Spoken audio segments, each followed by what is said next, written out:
नमस्कार जय जगन्नाथ सांग मैंने आज एक्चुअली आपण मैंने देखिपे बाहर हो बहुत जोर बर्षा माने बर्षा होता जस्ट एवं छाड़ी पागर देखिए आपण मैंने जापे तो ये पागर इच्छा है कि मिठा खावाई मत समस्त की छणा छणी इच्छा हुए कि मत आज मिठा खावा इच्छा है आउ जोमाटो देखे तो वर्षा डेलीवरी बंद अच्छी तो से भाविली कि चलतु आज घरे बन नवा छेना राबिड़ी तो चलतु स्वामी भी तांको भी बहुत ही फेवरेट यहाँ छेना राबड़ी वीडियो को बिना स्किप करी देखंतु ताकि आपण भी बनै पारिबे स्पेशल ओडिशा फेमस छेना राबड़ी। छेना राबड़ी बनवाई 2 लिटर क्षीर मुझे 1 लिटर क्षीर में आम खीरी बनवा और 1 लिटर क्षीर में छेना प्रस्तुत करवा।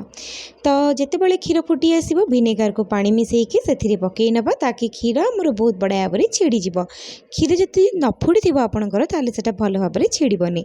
गोटे कपड़ा नहीं तापर ताकू भल भाव में धोईकी छेना को अलग करवा पानी थ्रू।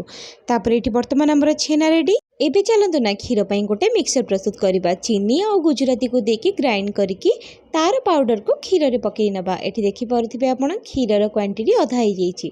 आ क्षीर सब सर गुड़ाक मु साइड कर देछि। एथिरे मु देदेवी 3 बड़ चामच जेतिकी अमूल तापर गरम क्षीर टिके दे देकी याको मु भल भाव में मिक्स करनेबी। तो एठी वर्तमान आमर प्रस्तुत हो गला मिल्क मेड। तो एठी आमे कौन करबा ना ए स्टेज रे आमे से अमूल पाउडर को ढाली नवा। आउ तापरे साइड रे जहाँ सब सर लगी ताकू आमे सब क्षीर सहित मिक्स कर नवा ताकि एमिति करबा द्वारा बहुत ही बढ़िया फ्लेवर आसथाय सेथिरे। आ खाइला बेलू भी पार्टी को बहुत ही बढ़िया लगे।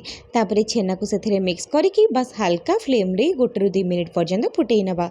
वर्तमान आमर एठी प्रस्तुत हो गला छेना राबड़ी। या ऊपर आपण किछि काजू पिस्ता देकी याकू चाहिए राखी पूर्णमी रे आपण याकू सर्व करि परिबे। तो आशा करूछि आज वीडियोटी आपनको निहाती भाव में पसंद आसीथिबो। यदि पसंद आसथाय चैनल टी को सब्सक्राइब करिनेबे। आउ राखी पूर्णमी रे हो कि नॉर्मल दिन रे मीठा को निश्चित बनेबे खाइबे। आपनकर फीडबैक मते निहाती जानेबे। जय जगन्नाथ।